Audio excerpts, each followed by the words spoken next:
And now I thought we might have a moment, however brief, for some sincerity.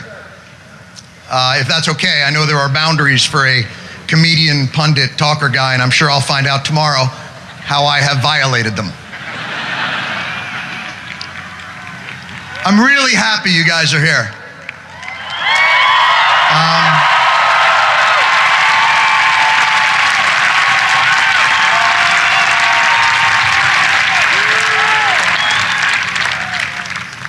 Even if none of us are really quite sure why we are here. Some of you may have seen today as a clarion call for action, or some of the hipper, more ironic cats as a clarion call for action. Clearly, some of you just wanted to see the Air and Space Museum and got royally screwed.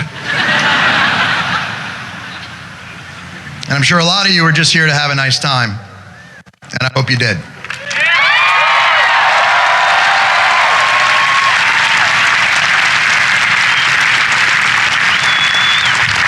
I know that many of you made a great effort to be here today, and I want you to know that everyone involved with this project worked incredibly hard to make sure that we honored the effort that you put in and gave you the best show that we could possibly do. We know your time's valuable, and we didn't want to waste it.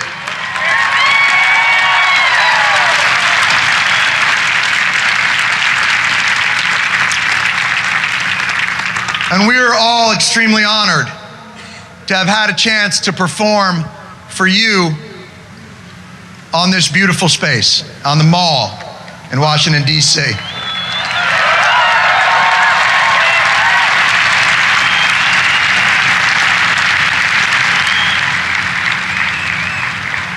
So, what exactly was this? I can't control what people think this was. I can only tell you my intentions. This was not a rally to ridicule people of faith or people of activism or to look down our noses at the heartland or passionate argument or to suggest that times are not difficult and that we have nothing to fear. They are, and we do. But we live now in hard times, not end times.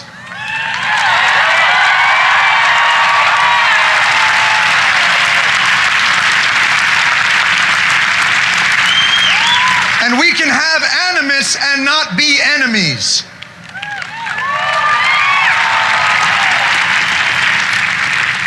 But unfortunately, one of our main tools in delineating the two broke.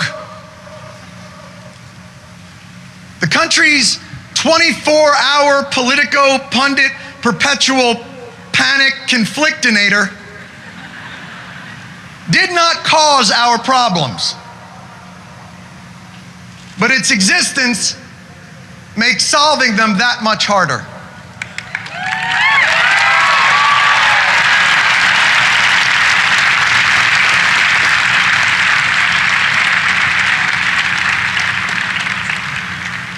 The press can hold its magnifying glass up to our problems, bringing them into focus, illuminating issues heretofore unseen. Or they can use that magnifying glass to light ants on fire. And then perhaps host a week of shows on the sudden, unexpected, dangerous flaming ant epidemic. If we amplify everything, we hear nothing.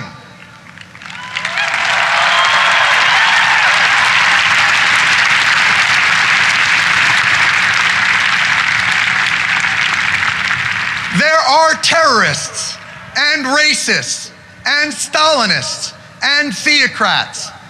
But those are titles that must be earned. You must have the resume.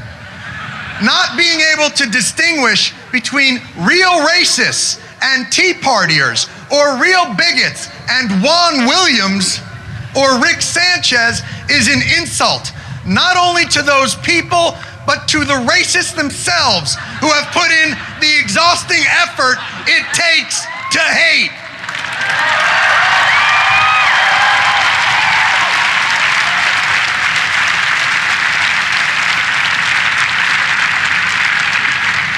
Just as the inability to distinguish terrorists from Muslims makes us less safe, not more.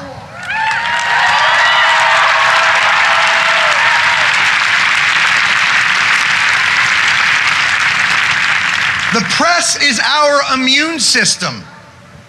If it overreacts to everything, we actually get sicker and perhaps eczema. And yet, with that being said, I feel good. Strangely, calmly good. Because the image of Americans that is reflected back to us by our political and media process is false. It is us through a funhouse mirror, and not the good kind that makes you look slim in the waist and maybe taller, but the kind where you have a giant forehead and an ass shaped like a month-old pumpkin and one eyeball. So why would we work together? Why would you reach across the aisle to a pumpkin-assed forehead eyeball monster? If the picture of us were true, of course our inability to solve problems would actually be quite sane and reasonable. Why would you work with Marxists actively subverting our Constitution, or racists and homophobes who see no one's humanity but their own? We hear every damn day about how fragile our country is, on the brink of catastrophe, torn by polarizing hate, and how it's a shame that we can't work together to get things done. But the truth is, we do. We work together to get things done every damn day.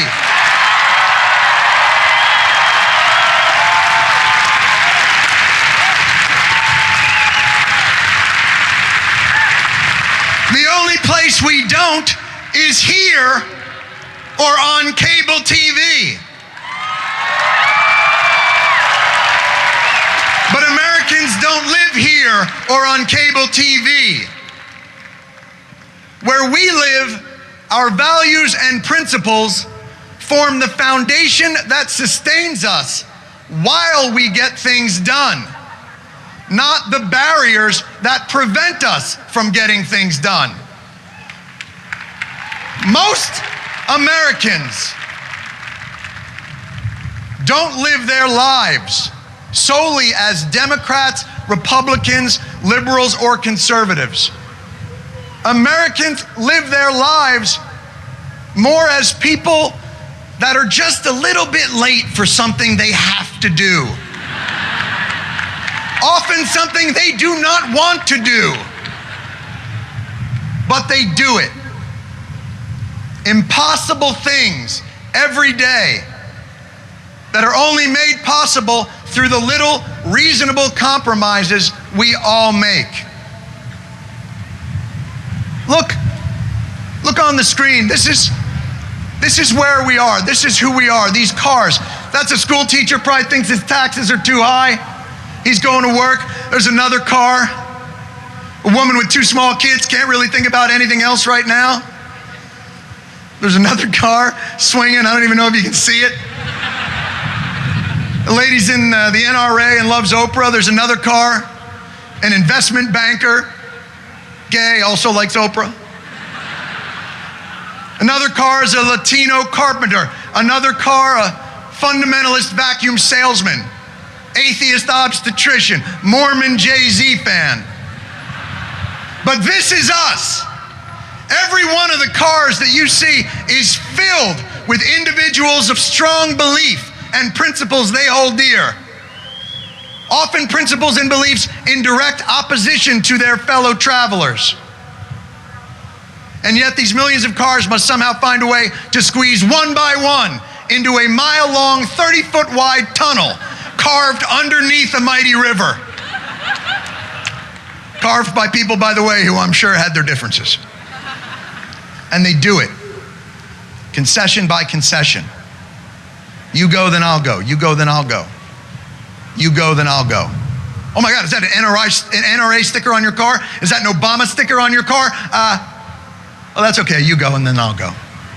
And sure, at some point, there will be a selfish jerk who zips up the shoulder and cuts in at the last minute. But that individual is rare, and he is scorned and not hired as an analyst.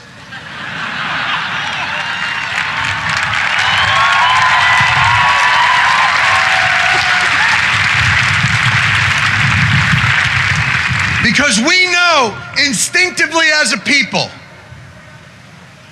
that if we are to get through the darkness and back into the light, we have to work together. And the truth is, there will always be darkness.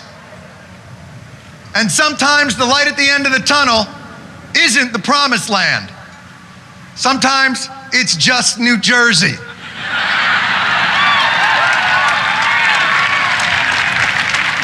But we do it anyway, together.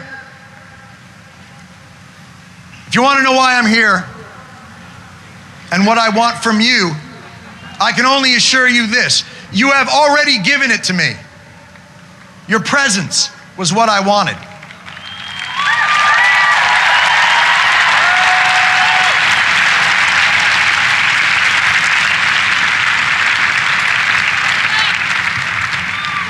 Sanity will always be and has always been in the eye of the beholder. And to see you here today and the kind of people that you are has restored mine. Thank you.